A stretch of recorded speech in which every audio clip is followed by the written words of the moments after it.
It marks a day to honor and remember the millions of Jews killed in the Holocaust. A local Holocaust survivor is telling his story in hopes that no one will forget what happened.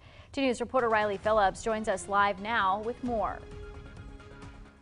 Ira Sigalowicz was born in Poland just before World War II started. He spent most of his childhood living in camps before he and his mother were able to move to the United States. Now he lives in Dayton, where he spends time teaching people about the horrors of the Holocaust.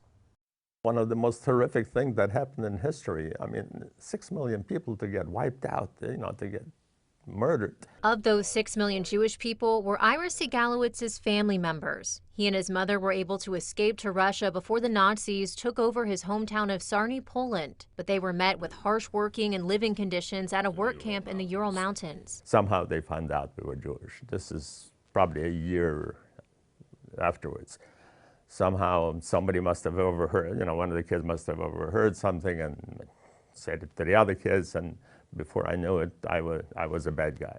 When the war was over, they were free to go home, only they had no home. The Nazis destroyed Sarny and killed the thousands of Jewish people living there, including his family. So he and his mother went to a displaced persons camp in Austria before they were able to go to the U.S. to live with his aunts. It was in New York City where he was finally able to be a normal teenager and not have to ration food or sleep on the floor. So about a week after we got here, I had a job. I was almost 16 and I was allowed to work in New York, So I would take the subway from Brooklyn to New York and work in this flag factory, putting together little flags until school started. Ira now lives in Dayton, a father of 4 sons and a grandfather of 6. But it took him years to finally talk about his experience in the Holocaust with his family. It really didn't. For the longest time, I did not, until I came to Ohio, and that was 23 years ago.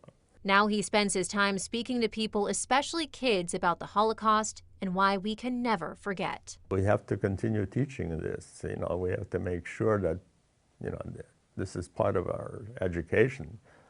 Like you have to learn, as you learn how to read and write, you have to know about your history because you're bound to repeat it if we don't know about it.